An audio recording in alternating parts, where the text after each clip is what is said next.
احتياطيه لفريق الجيش الملكي غياب ابراهيم السبعوني، ولكن كنقول بان الجيش الملكي يدخل المباراه متكامل الصفوف والتشكيله الاساسيه.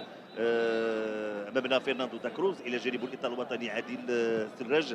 تفكير في المباراه، تفكير في اللقاء امام فريق كذلك من الفرق القويه. المغرب التطواني صحيح بانه في الرتبه العاشره سيحاول البحث على نتيجه ايجابيه رغم قوه المباراه، وامامنا جمال الدريدي هو اللي غادي يقود الفريق في غياب هشام اللويسي عميد فريق المغرب التطواني. وطاقم تحكيم هذه المباراه محمد البارودي هو اللي غيقود للارقام والاحصائيات في الوقت اللي تعطات انطلاقه ديال هذه المواجهه فالموسم الماضي.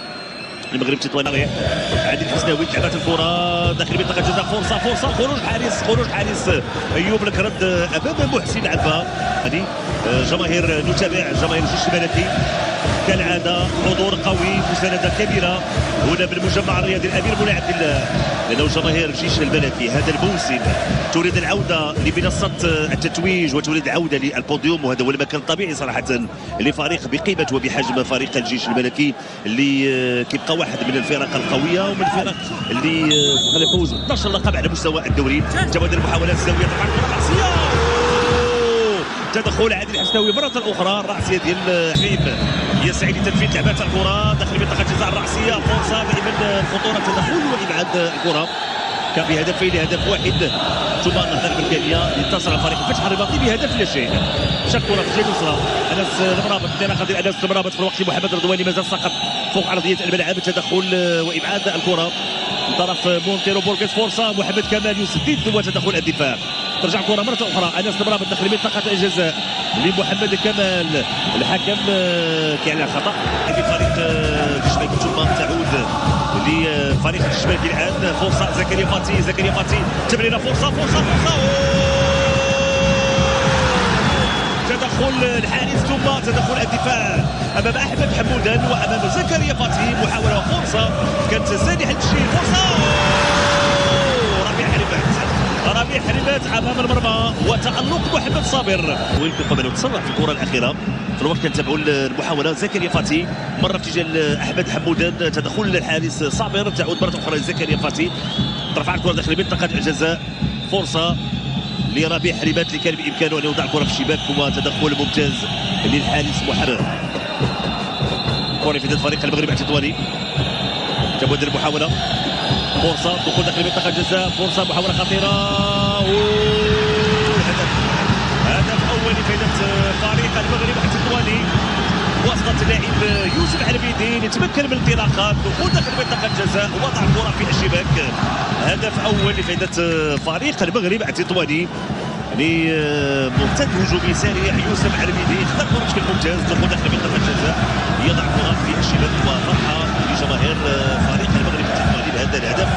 إذا هدف اللي كيجي تقريبا على بعد 5 دقائق بنهاية الوقت الأصلي الجولة الأولى. تابعوا الانطلاقة، هنا السرعة، الاختراق، الدخول داخل منطقة الجزاء، كان خروج الحارس أيوب الكرد، تمكن أنه يوضع الكرة بين رجلي أيوب الكرد، وبالتالي هدف أول لفائدة فريق المغرب التطواني بهذه الطريقة وبهذه الصورة. يوسف عربيدي يتمكن من تسجيل الهدف الأول لفائدة فريق الجيش الملكي. تابع هذه المحاولة والمرتد سريع لفريق المغرب التطواني بعد ما كان الجيش الملكي قريب من تسجيل الهدف من خلال عديد محاولات تسجيل. المغرب التطواني ينجح من هذا الخطا وهذه الكره الثابته. انس المرابط حاول يلعب الكره وبحث على اعتقد محمد كمال، صباح على مرتد هجومي لفائده فريق الجيش الملكي. رضا سليم انطلاقه ديال زكريا فاتي، رضا سليم كيلعب الكره في الجهه اليسرى عند حمودان، احمد حمودان، فرصه احمد حمودان يسدد فوق المرمى، احمد حمودان يسدد فوق المرمى. كانت محاوله اللي عادل الحسناوي خارج ارضيه الملعب يتلقى الاسعافات. رضا سليم يستعد لتنفيذ لعبه كره بالعارضه، الكره تنتقم بالعارضه، كانت فرصه دائما من جديد الجيش الملكي استلام.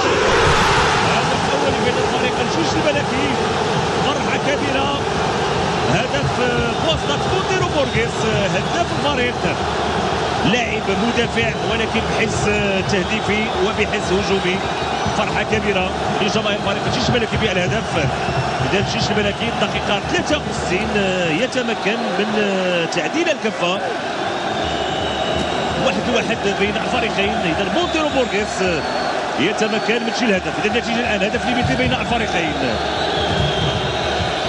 يعني هدف تعادل. نتابع هذه المحاوله، كانت فرصه وخطف كره لمونتيرو بورغيس يضع كره في الشباك، وهدف التعادل في فريق الجيش الملكي. اعتقد انه الان غادي نتابع مباراه اخرى وسنتابع الدفاع قوي من الجيش الملكي. تلعبت الكره في القائمه الثاني، خروج الحارس حمزه ايغمان ممتازه، فرصه لفريق الجيش الملكي. ربيع حليمات يحاول يمرر ربيع حليمات داخل منطقه الجزاء. ربيع حليمات يمرر، فرصه حمزه ايغمان ديما الخطوره رضا سليم يضع كرة في الشباك. هدف ثاني لبين فريق الجيش الملكي لتنطلق الهستيريا على مستوى المدرجات. هدف ثاني للجيش الملكي وسط اللاعب رضا سليم الذي يتمكن من وضع كرة كل قوة. تابع المرتد الهجومي ربيع حليمات، خطا كرة انطلاقا دخول داخل، يعني حاول في البداية انه يمرر اتجاه اللاعب مصطفى قصاد. هنا المراوغة التمريرة، وصلت الكرة لرضا سليم الذي يسدد كل قوة، يضع الكرة في الشباك. كان هناك لاحظوا ارتباك على مستوى الدفاع ديال فريق المغرب التطواني، ورضا سليم في المكان المناسب يسدد بكل قوة، يضع الكرة في الشباك.